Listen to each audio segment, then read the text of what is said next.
আসসালামু আলাইকুম, কেমন আছেন সবাই? তো আজকে গরুর মাংস কালাভুনা বানাম। তো সর্বপ্রথম দিয়ে দিলাম পেঁয়াজ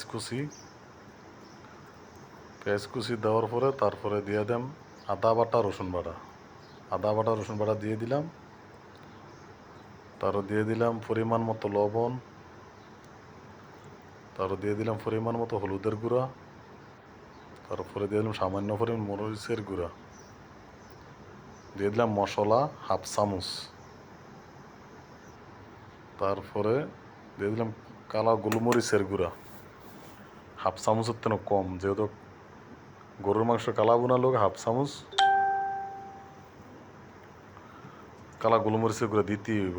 তারপর দিয়ে দিলাম 50 ml এর মতন 1 নম্বর সয়াবিন তেল। তো দিয়া ভালোভাবে মিক্স করে নিতেছি। মিক্স করার পরে তারপরে রেস্টে রাখা দেন 30 মিনিটের মতন। সব কিছু দিয়ে মিক্স করা শেষ আমার, এখন 30 মিনিট লেগে রেস্টের নেমগা।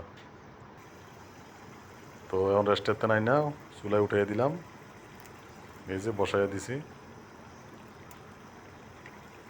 তো এখন ভালোভাবে কষাইয়া নেম গুঁড়া দিয়া।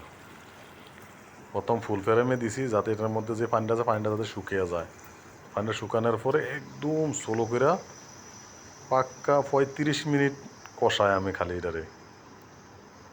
35 মিনিট কষানোর পরে গোড়া দিয়ে করে 35 মিনিট কষায়াম।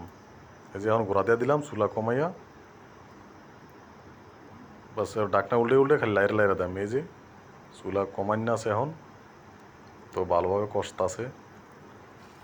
কালো বোনা ভালোভাবে না কষাইলে মুট্টো টেস্ট হইব না। এই যে ভালোভাবে কষাইতে আছি, লাইরে লাইরে কষাইতে আছি। না লানলে আবার সমস্যা আছে, পুইরা যাওয়ানোর সম্ভাবনা বেশি আছে। পুইরা গেলে একদম টেস্ট মারি। তো এখন কষান শেষ, তো দিয়ে দিলাম গরম পানি।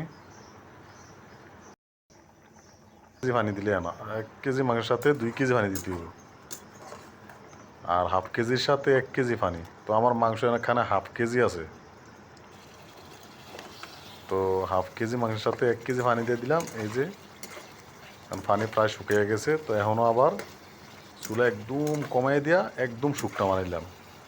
কারণ যেহেতু কালাবো না শুকাতে হইবি। কালাবো না হলে জল থাকলে তো টেস্ট ভালো হইব না। যেহেতু কালো গোলমরিচ দেওয়া আছে, কালো গোলমরিচের পাউডার দেওয়া আছে, সেই কারণে শুকাই লইতে হইব।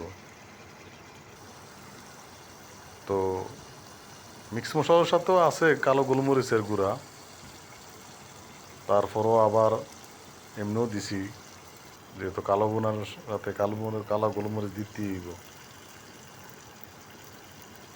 যে প্রায় আমার রেডি হইয়া গেছে, যে আমার কালো বোনা রেডি, প্রায় রেডি হইয়া গেছে। তার একটু সিদ্ধ করে নেন ভালোভাবে, একদম শুকিয়ে নেন গোড়া দিয়ে। তো ঢাকনা দিয়ে গোড়া দিয়ে শুকিয়ে নিতেছি।